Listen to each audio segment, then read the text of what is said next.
मोदी शहा आणि भाजपाने केलेलं आहे.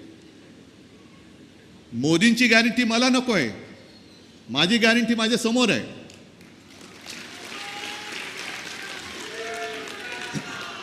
पण त्यांनी जे काय सांगितलं की ते माझी चौकशी करत होते. थांबा ना जरा, मला थोडं बोलू द्या ना. आगे तर बढायचंच आहे, पण जरा बोललं पाहिजे ना.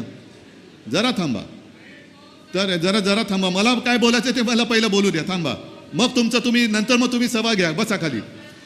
तर त्यांनी माझी चौकशी करत होते.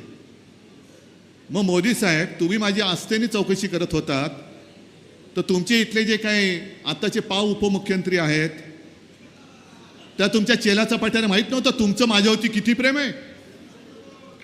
मी हॉस्पिटलमध्ये असताना रात्री अपरात्री माझ्या गद्दारांशी बोलणी कोण करत होतं हुडी घालून? मग हे तुम्हाला माहित नव्हतं? माझं सरकार गद्दारी करून खाली खेचतायत, गद्दाराला तुम्ही असली शिवसेना म्हणून मिरवताय, हे तुमचं माझ्याबद्दलचं प्रेम. एक तर तुम्हाला हिंदू हृदय सम्राट हा शब्द उच्चारायला जड जातोय. बाळासाहेबांचं माझ्यावरती खूप मोठं कर्ज आहे, बाळासाहेबांचं माझं खूप मोठं कर्ज आहे. ते कर्ज आता महाराष्ट्राची जनता व्याजासकट वसूल केल्याशिवाय राहणार नाही.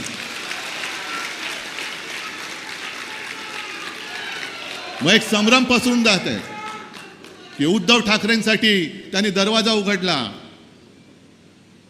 उद्धव ठाकरेंसाठी खिडक्या उघडल्या, आणखीन काय काय उघडतील. पण महाराष्ट्र जो लुटतोय त्याच्यासोबत हा शिवसेना प्रमुखांचा पुत्र जाऊ शकेल काय? महाराष्ट्र तुम्ही ओरबाडता आहात, जातीपातीमध्ये धर्मामध्ये विष कालवत आहात.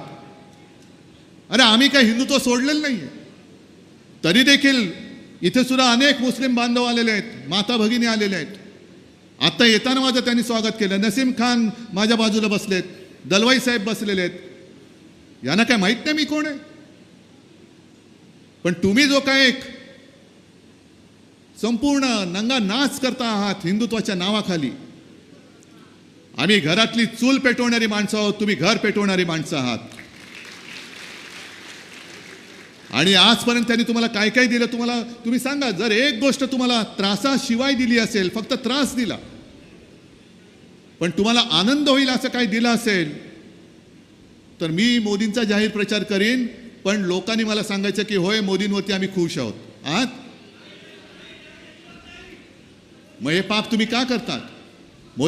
मोदीजी तुम्ही पाप का करतात? काल परवाकडे सुद्धा तिकडे मी सिंधुदुर्गात होतो. सकाळी अमित शहा रत्नागिरीत येऊन गेले, चिपळूण का रत्नागिरी कुठेतरी असतील, आणि मला आव्हान देऊन दिले, हिंमत असेल तर ह्याच्यावर बोला, हिंमत असेल तर त्याच्यावर बोला. अहो मी सगळ्या विषयावरती जनतेसमोर तुमच्याशी वादविवाद चर्चा करायला तयार आहे. जो विषय म्हणाल त्या विषयावरती मी बोलायला तयार आहे. पण आता फक्त निवडणुकीमध्ये तुमच्यात हिंमत नाहीये. पण तुम्हाला जरा जरी लाज असेल तर जनतेच्या प्रश्नावरती बोला. महागाईवरती बोला. गाईवरती बोलताय ना, गाईवरती बोलण्यापेक्षा महागाईवरती बोला. कारण मोदीजीच म्हणाले होते सपना देखना है तो बडा देखना है. तुम्ही गाय बोलता, आम्ही महागाई बोलतोय. महागाईवरती बोला हिंमत असेल तर. बेकारीवरती बोला. उद्योग धंदे इकडनं जे काय तुम्ही ओरबाडून तिकडे नेले त्याच्यावरती तुम्ही बोला. आणि तुम्हाला जो काही 400 पारचा तुम्ही नारा लावला होता तो आता खाली आलाय. कारण तुमचं जे स्वप्न होतं संविधान बदलण्याचं स्वप्न,